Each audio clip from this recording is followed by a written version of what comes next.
What is up, amazing people? Welcome to Silent Saviors TV. My name is King Blackfang. I'm Grazin. And I'm Noble Gannon. And we are here to present our mostly highly anticipated games of 2025. Bear with us. And beyond. And beyond, yes. Bear with us as we have quite a bit of a list here for you guys. But trust me, we're going to try to keep it short, all right? So, starting off, there is no particular order to this, but, just know these are games that we look forward to. Yeah. Very much. Our wallets are already crying. Your wallet's already crying from this list. My wallet only has 4 games on here that is looking forward to. Maybe 5. I've counted 5. And at $70 a pop, your wallet is still crying. You know what? You can shut. All right, so starting off, first thing we have on our list is Monster Hunter Wilds. And boy, if you haven't played the demo when it was time, shame on you. Monster Hunter Wilds is literally coming out in February, and I promise you, it's after playing Rise, after playing the demo, boy. Wilds so far seems to be the perfect culmination of world, the quickness of combat from Rise, and then you make it into a more open world setting, which makes the game just feel that much more alive. Less loading screens. Yeah. But I can play a saxophone. That's all I need. All right, hunting horns. Just know, dual blades are all me. I will be your dual blade wielder. You see, I'm just headlong sword. You see, because my sword's gonna go.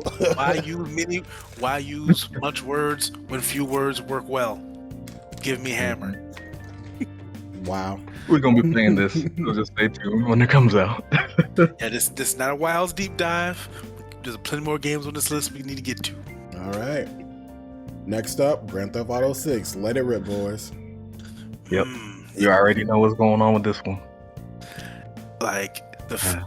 We've only gotten one trailer, only one, and people are still talking about it, dissecting that thing frame by frame. Exactly. Which just shows you how much people are waiting for it. And I've recently played some of 5 again, and I forgot how in-depth 5 was. Oh, yeah. It just makes me go, I wonder what they're going to go with 6. Mm-hmm. Yeah, and just in that story. And if rumors are to be believed, it's going to be funny. I mean, it's going to be... Chaos is going to be chaos. Let's be honest about that. We act like we're about to be all goody two-shoes around here. Nah, we're about to cause chaos, because that's what Grand Theft Auto is all about. You releasing your chaos in the game. Exactly. If you can't run around punching people in the face, you already knew what I was gonna say. Now, I will say this: one thing I am looking forward to the most about GTA 6 is the fact that we have two protagonists to work with. So we have Lucia and the unnamed her male friend. Now, I forgot what the name was. Now, again, I think GTA 5 did it right where they introduced those 3 characters to begin with, and so them carrying that torch here and giving you the option, and not only just this is technically our first official full female playable character too, so we like to see the progressiveness. Yeah, I'm really curious how the character switch off is going to be as opposed to how it was done in 5. Probably the same. Yeah, or probably like but will they have transition. each their own special thing, like how in 5 one character had like a driving super meter, another one had a damage super meter, and so on and so forth. So it'll be interesting. I think his name was definitely Jason. I think it was Jason. Yeah, then, it was Jason. You bring up a good point though. In 5, the way they all met is I felt like it flowed pretty naturally, and then they each had their own special abilities. In this case, it's gonna be like there's 2 of them. It looks like they're together majority of the time, so I don't know how that switch off's gonna particularly be. It might be you can choose who you want to go into the mission as, but it seems like Lucia might be more of the main character. So it's something to see, and just graphically, the game looks amazing already from that initial trailer. So release date of 2025 fall. Hopefully we get that confirmation of the actual date and another trailer just so we know everything's good. And the game's gonna be fun. All right. I'm just gonna say this before we move on. We technically got an Elden Ring sequel before another trailer for GTA 6. I find that hilarious. We can move on. All right. Next one on the list is one I'm definitely looking forward to. We've got Clair Obscur Expedition 33. So this is a dark fantasy role-playing game it's RPG turn-based, and I'm not gonna front y'all. This looks so smooth. It looks so beautiful when I first saw the trailer. Where you have quick time events and timing-based actions that happen while you're on the offense and defense. And so literally you in the trailer you see in defense like the attacks were being dodged or parried, and I'm just like, what? Like, this is to me a new step in RPG turn-based combat, just by throwing those small little quick time actions into them. So I'm looking forward to this, definitely, and I think the story behind it is also going to be pretty interesting, which is why are people dying at these certain ages every year. But yeah. I definitely have to agree, like, the combat is really what drew me to this game. Like, I'm really curious to see how it goes. Aside from the mouthful of a name that it has. I love the visuals. I love the visuals. I like how the combat can flow. Like, it gives me that like mid to early JRPG vibes, where it allows you to be more interactive, even with it being turn-based, which I always love that.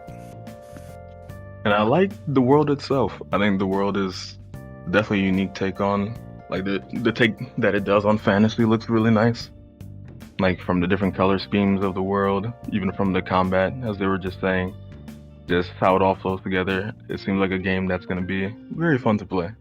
Yeah. So look forward to Expedition 33 in 2025. Speaking of the expansive world, that gives us a wonderful segue into the next game. Oh my. Which was only recently announced. And already number one in my heart. From the creators of It Takes Two, we get a new mind-blowing co-op adventure called Split Fiction. Go ahead and talk to him. I loved It Takes Two. Although I had my boyfriend and I played it, and he was very fucking annoying in that game. I enjoyed it immensely. Like, they earned Game of the Year when that came out. So when I saw this announced, and I just saw how much it's progressed, like what they were doing with this, like, no.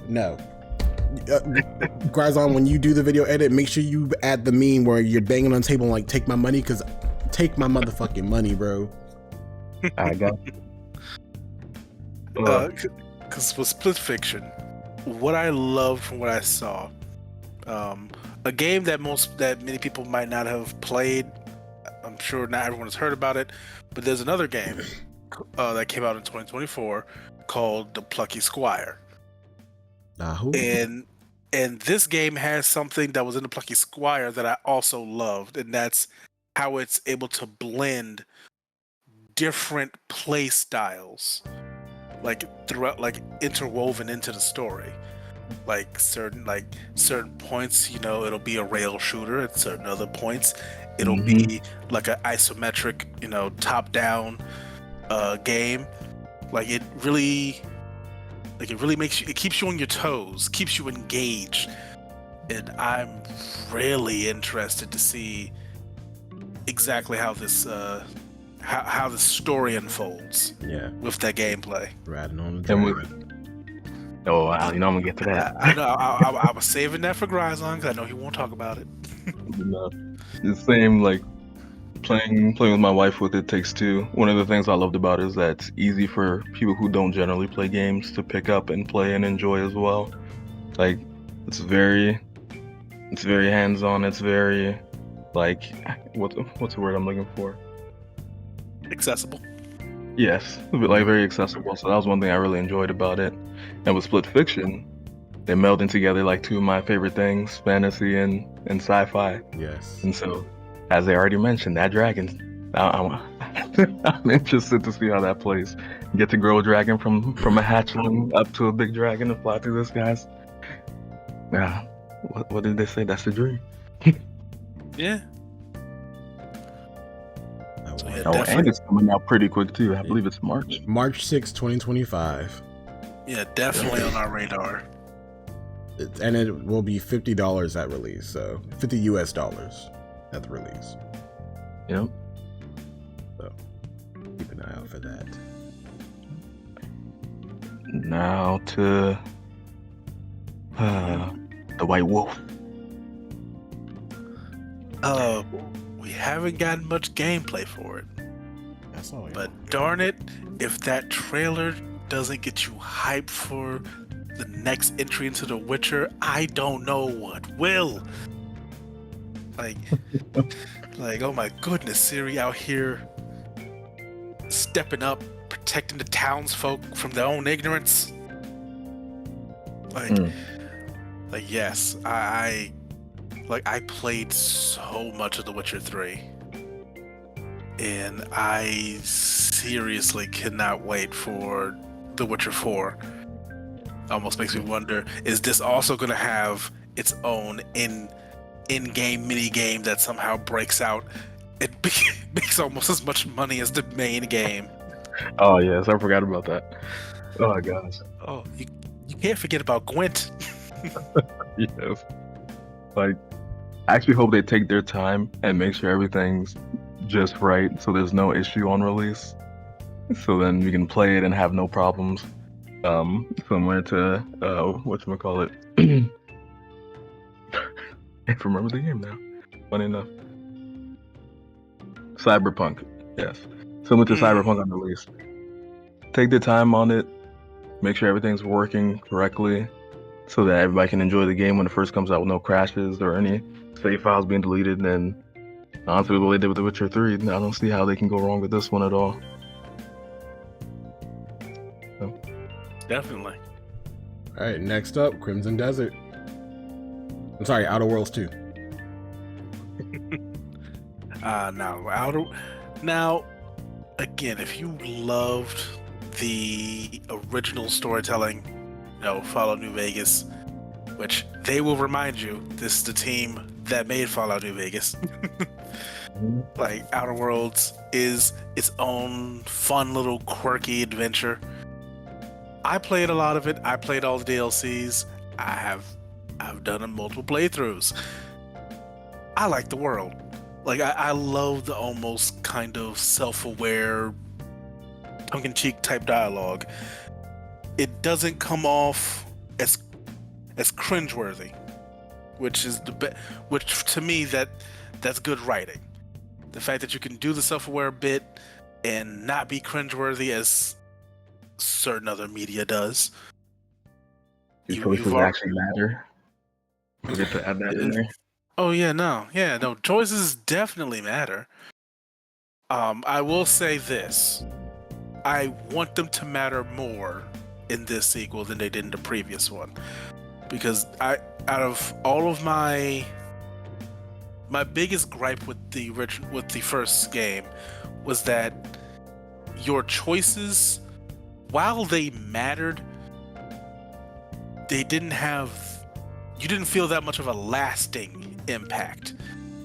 As well as when it came to the branching paths of choices, it kind of boiled down to good path, bad path, and compromise path, which is what the game wanted you to do anyway.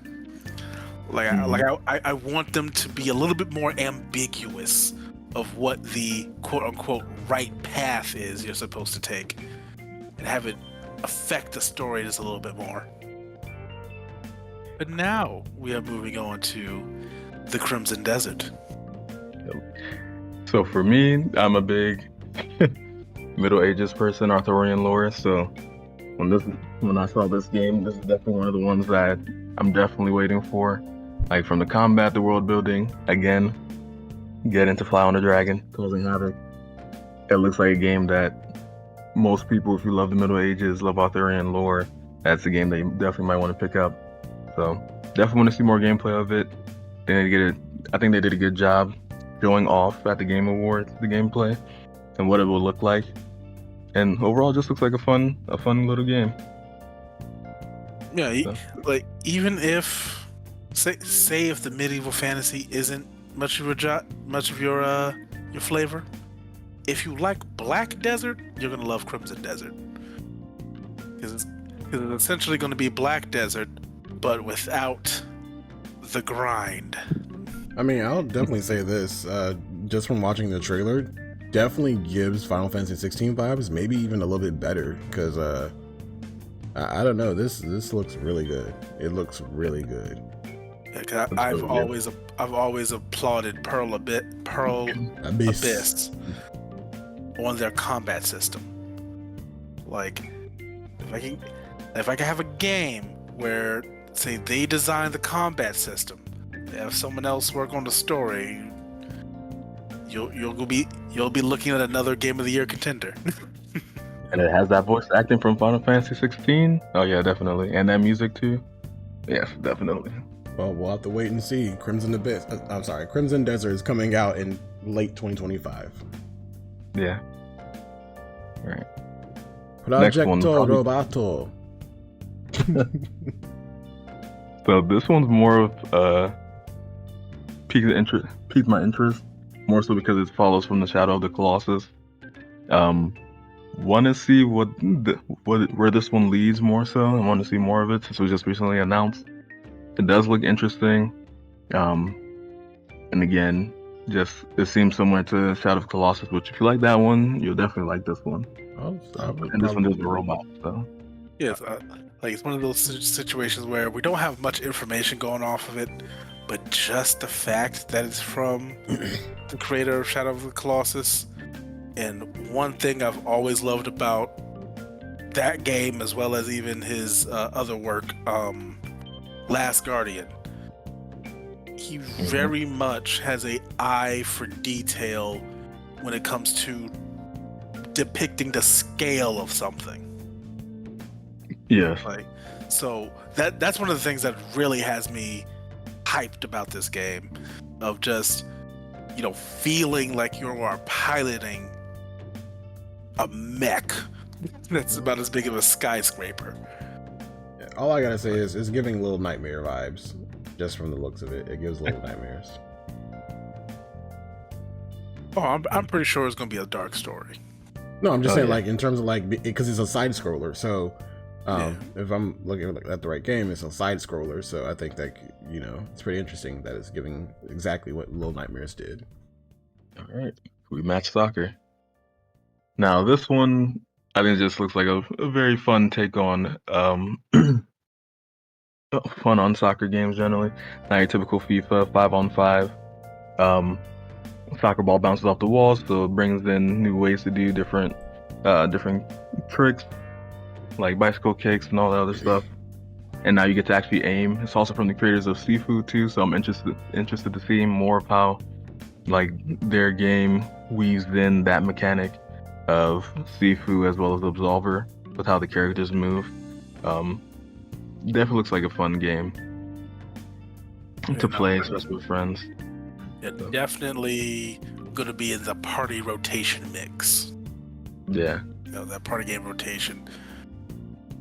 I'm not gonna lie, because it's from the makers of Sifu, part of me is just hoping this is just gonna be a video game version of Shaolin Soccer. That is just, I know it's a wish, but I'm just hoping that's the case, though. Yep. As it takes notes from Rocket League, again with stuff bouncing off the wall, like whether it's a soccer ball in Rocket League or whatever else the case may be. Definitely looking forward for this one as well. Now on to Mecha Breaku. Oh yes. Going back to the mech genre, this is definitely a game that we all are keeping a very, very close eye on. Like this game right here, this right here. Oh no! If you want a good mech brawler, that also feels kind of balanced, honestly. This is gonna be the game to play when it finally drops. Like it's fast, it's responsive. Oh, go ahead. I was gonna say all I gotta say is just look at Panther from the game. You'll be hooked immediately. Okay, Panther bias aside, if you want fast gameplay, and the Gundam team does not want to grace us with a Gundam game that's like this. This is gonna be the closest that you get, and they succeed wonderfully. Yes. So, definitely looking forward for this one, and I believe it's supposed to be free as well once it releases. So. Yes. All I know is y'all better leave my Falcon alone. Sephiroth. Now on to our next one of Project Century, the game that we don't know what the heck it is. Why is it on this list? It's on this list. It's like Way of the Samurai, like a different take on that, but just Yakuza wise instead of going to this Shigumi. Exactly. We don't know if it's Yakuza. We don't know if it's if it's like a Sleeping Dogs type game. Yes. But either way, it just from how it looks alone, I am going to be keeping my ear close to the ground. Yep. For this, all you gotta know is that you want to run ones or you want to just throw hands. This is the game for you. That's it. To a more personal addition to this list, Ninja Gaiden Ragebound. Now, I and myself and Gryzon are pretty big Ninja Gaiden fans. Mm-hmm. Like Ria Hayabusa all day. Exactly. We have not had a new Ninja Gaiden game in I don't know how many years. So I will take what I can get when I heard that we were getting a new entry into the Ninja Gaiden library. Mm-hmm. Yes, this is going back to to its roots of the 2D, action platformer, but that's fine. I'm all for it, because even those games were fun and unforgiving. You want to talk about a Souls-like? Play the original Ninja Gaiden. And I'll say, I do like the take that they've been doing recently with these games. Like looking at Teenage Mutant Ninja Turtles or Scott Pilgrim, going back to the old retro vibe with its own updated flair. Like just making the combat look nice and sleek. And just ultimately, it's always fun to go back to these sort of side-scrolling type of games. Something to turn your mind off, or, in the case of this, I don't know how hard it's going to be, but definitely one to look out for. So, for this next one, don't know when this is going to come out. Hopefully, or at least we get a trailer, an updated trailer of it sometime in 2025. For Marvel 1943, Rise of Hydra. So this one basically takes on T'Challa's dad as Black Panther, with, of course, Steve Rogers as Captain America, and just how they meet each other and the war that's going on during this time as well. From them utilizing Unreal Engine 5, and if you're not unfamiliar with Unreal Engine 5, the amount of stuff you can put into the game, from textures for snow, fire, wind, ice, and make it feel like it's alive and visual, almost like a movie itself. Like they're putting all this into the game. And so looking at that on top of the voice acting, looks like this can make for a very, very fun game. And of course, love Black Panther and, and Captain America as well. So can't wait to see more of this game as a whole. And I agree with all of those sentiments. From the visuals, the voice acting. My goodness, the voice acting. Just I need more trailers, a demo hopefully. Just Yes. I definitely want to know more about this game. And our next one on the list, Fable 4. Yet another game we know not much about. Yes. I loved playing through the Fable series. I played Fable 1, Fable 2, and Fable 3. I played Fable 3 before I played Fable 2. And I had to go back and play Fable 2 because I heard that was the best one. And honestly, I agree. It was kind of the best one. I've played none of them. I played Fable 3. Fable 3 was fun. I love the use of the morality system in those games where it made you actually feel like, okay, you're being good or you're going to be evil.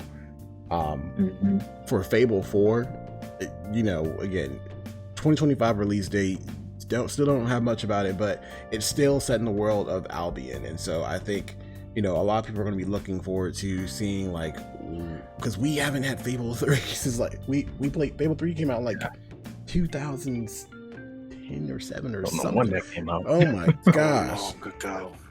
So I'm definitely looking forward to this. I think one thing, and this is just a personal little side note for me, also it came out in 2010, but one little thing for me is that I'm also hoping I can continue to be the village whore, the village side hoe, the village thought, because when the fact that you could marry who you wanted to marry, you could mess around with who you wanted to mess around, hey that felt realistic to me. Have your kids. Yep. But no, Fable 4, definitely looking forward to it. Definitely looking forward to the updated graphics of the game and just seeing where they take off with it. Yep. I'm also hoping that we do get to make our characters in this one too. It doesn't seem that way from the recent trailers, but even if not, I hope the story continues to be good as it was in the other ones. So. I might have to play the other ones as much as y'all keep talking about this game. Oh no, start with they're 2. They're good. Don't even worry about 1, just do 2. I would say start with 3. 3 was really fun for me. You want to go in order, 2 then 3. That's Start right. with 2 though. 2 is the best. All right. There's something on this list that is very, very controversial for us. Something on this list that we know has been announced, but we ain't getting this for another 13 years. And They that's keep playing with our emotions. We will be grandchildren before we get the first trailer. Well, second trailer in this case. and that game that we are talking about is Kingdom Hearts 4.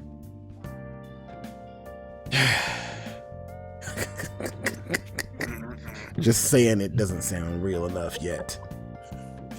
I'll just start by saying this. Let's finish this Master of Masters saga off. Let's get forward back to the real world. And Square Enix, please complete this game in its entirety before this man Tetsuya Nomura retires. That's all I got to say. Please. So, as far as Kingdom Hearts 4 knows, we know that it takes place right after Kingdom Hearts 3, where, spoiler alert, if you haven't played K3 yet, shame on you, but, they defeated Xehanort and, life has moved on, but Sora is now trapped in a world, and that world is Quadratum. It's actually, a video game inside of Kingdom Hearts 3 that you jump into, but you didn't realize this was important until, the very end. So, but this is where it takes place. And so in the trailer that we've received so far, we see these updated new graphics. We see Sora looking like he belongs in a Final Fantasy game at this point. And I'm just like, my boy looks clean. He looks so clean. And then the fighting, just another tier level. Like, the thing is with Kingdom Hearts game, they keep going up tier levels. While I will still ultimately say I love the combat of Kingdom Hearts 2, but just because we have the different drive forms, but again, they continue to level up Kingdom Hearts, the more we see it. Now, the one thing I will say, and I'm pretty sure a lot of the community can agree with me, these mobile games have messed us up. Yes. Oh my goodness. For those of us who definitely don't want to play it too. Hold on. Before we get to the mobile games, I will say this. Something else I want to not happen in Kingdom Hearts 4. Keep the rides in Kingdom Hearts 3. We're done with the rides. They were nice, but no rides. I think if they're going to include an additional like combat feature, let's go back to like in Birth by Sleep where you just took on the abilities of the princesses or whatever, or you take on the I don't know, because the rides were kind of how you represented the worlds, but at the same time, I think we can go about this a different way. I think they disrupted combat. They disrupted combat a lot, in my opinion. You just feel like it didn't fit, especially with fighting against the organization. It didn't really fit at that point. Why am I pulling a giant ship out of my ass and rocking back and forth? Oh my gosh. I would say a good thing they are bringing back those little quick time events where you push triangle from Kingdom Hearts 2. They plan to bring that one back. They show that in the trailer as well, so hoping to see more of those little things, especially that ending of Kingdom Hearts 2, cutting through buildings, going through and doing all that. Put that into Kingdom Hearts 4, please. Yeah. Kingdom Hearts 4, we'll see you in 2035.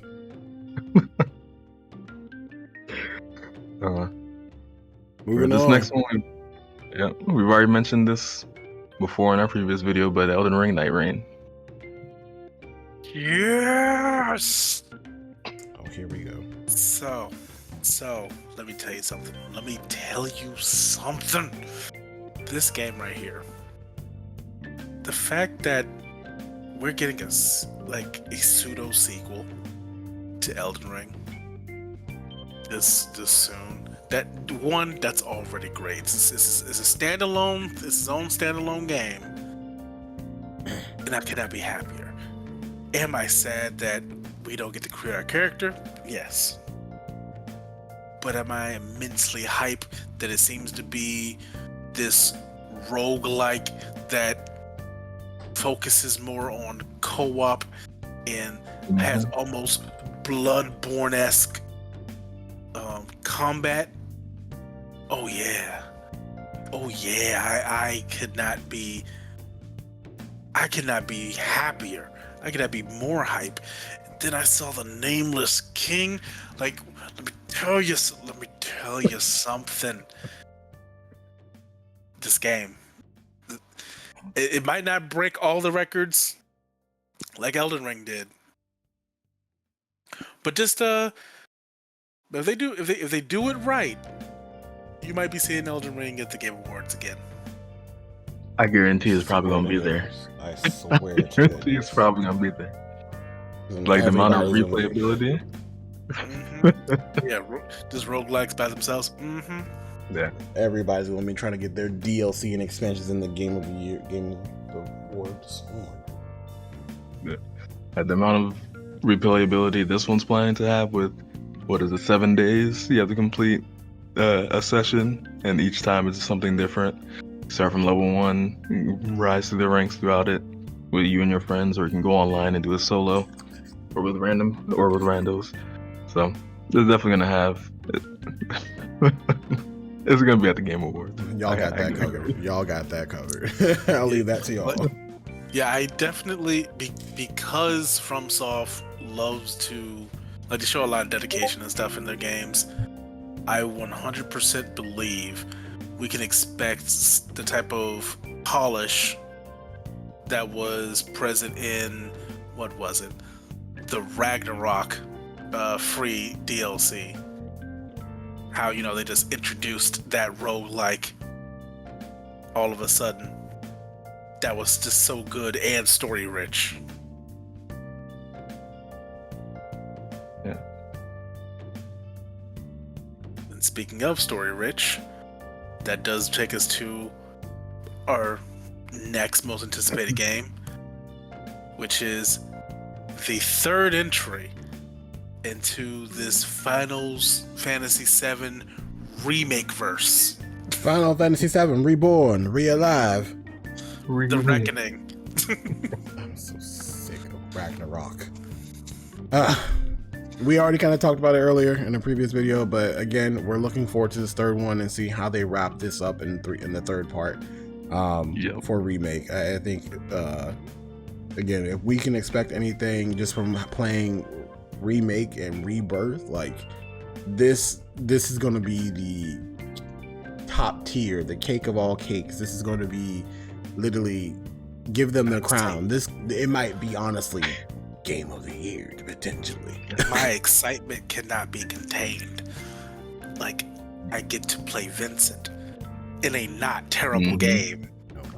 Looking at you, Dirge of Cerberus, but okay, I get to play Vincent, and he looks amazing. And then, oh my goodness, just imagine how good the weapons are gonna look. Oh yeah, I can't wait till that ultimate weapon. And then imagine the boss fight. Sephiroth With that goddamn final form.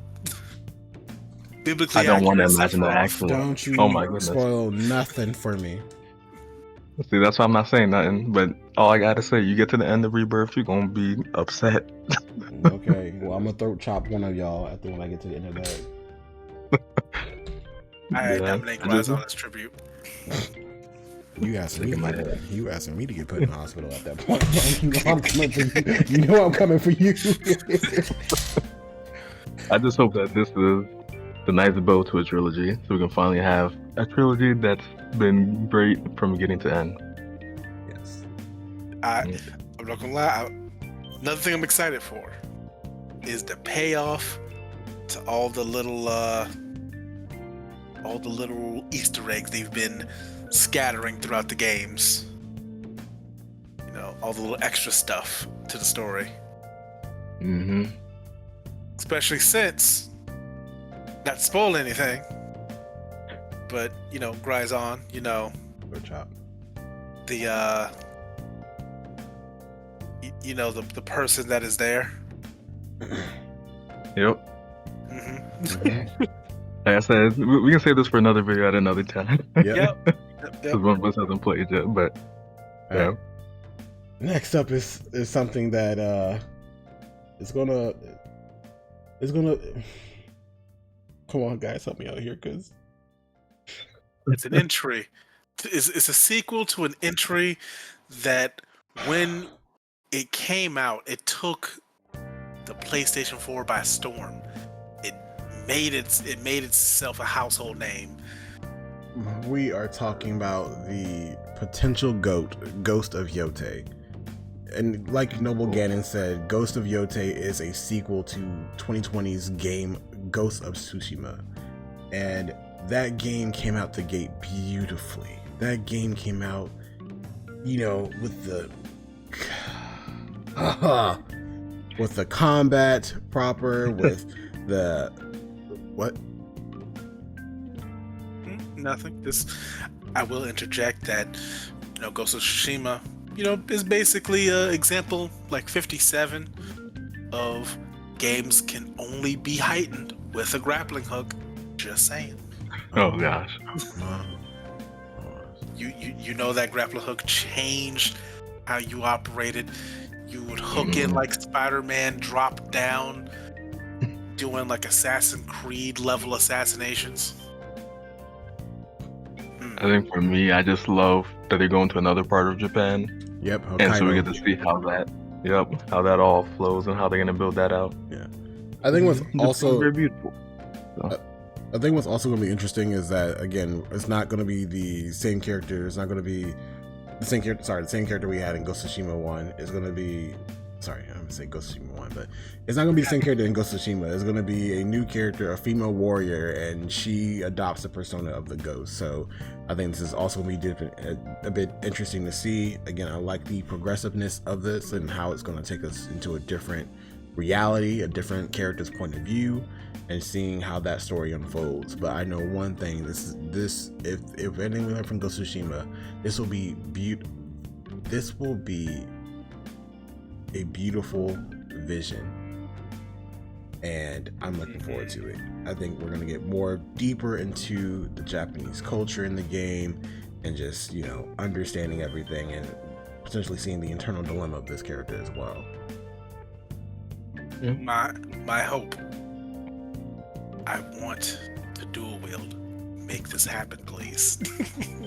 Yeah, I think it showed it in the trailer, if I'm not mistaken. Could be wrong. I might have missed it, but if it did, thank you. If it didn't, please implement dual wielding. Wow. All right. And last on this list, Borderlands 4. In all honesty, it did almost not make the list, but I'm an optimist.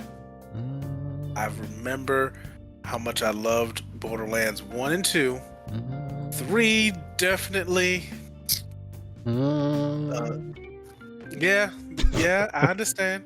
But from what I've seen, they were they had got a lot more, like a lot further in development of this game than I thought they were. Granted, not many people thought it would be some big secret that they were going to make a 4. But they did surprise people that the fact that they kind of already had just a little bit of gameplay with, you know, characters and everything. So it's definitely on my radar.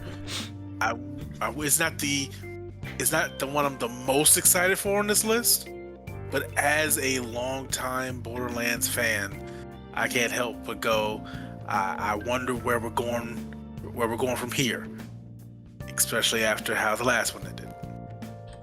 Not that they always follow each other, but we'll see.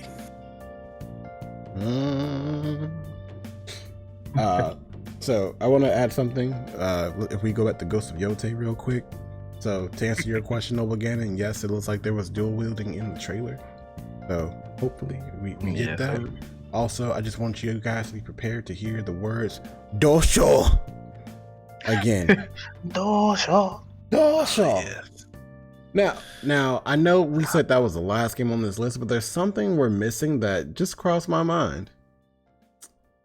And that game is Bleach: Rebirth of Souls. Now, yeah, you're right. You are right. Yeah. Now hold on. Because again, at first I was on the fence of making this a highly anticipated game.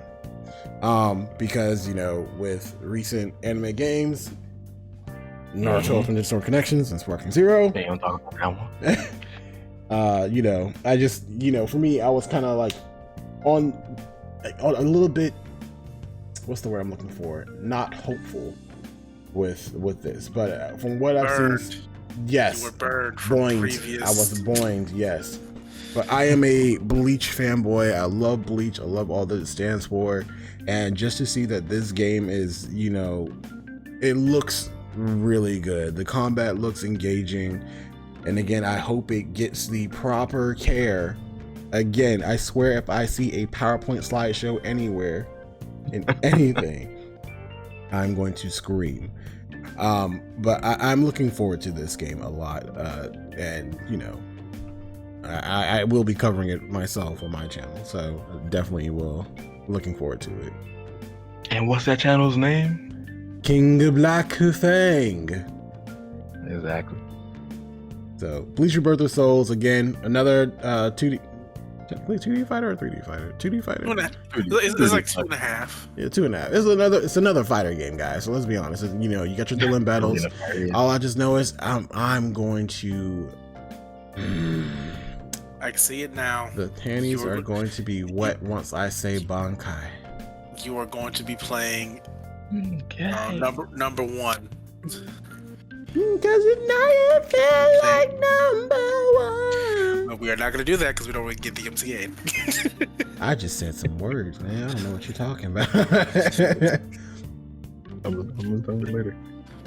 But that, in a nutshell, pretty much wraps up our most anticipated games. Definitely let us know if we've missed any, if there's other games that you find that you're really anticipated for that haven't made this list. Because again, this is tailored to our opinions and to our tastes. But please also let us know down below in the comments what you guys are looking forward to as well. What is something that's you're like itching to buy? What that meme? What are you looking forward to getting as soon as it drops? Well, all right, guys. So my name is King Blackfang. Once again, you can find me here. I'm Grazin. And I'm Noble Gannon. All right, and we'll see you guys in the next video. Yep. Peace.